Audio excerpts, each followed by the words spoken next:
আসসালামু আলাইকুম। আজ শুক্রবারের দিন। সবাই চায় কিছু ভালো মন্দ রান্না করে সবাইকে, পরিবারের সবাইকে নিয়ে খাওয়ার জন্য।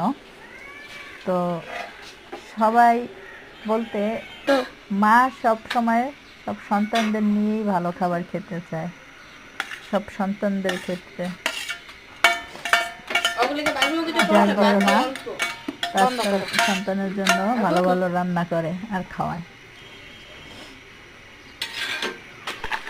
অনেক মজা, অনেক টেস্টি, অনেক সুস্বাদু। আবার রান্না করে খাওয়াবা।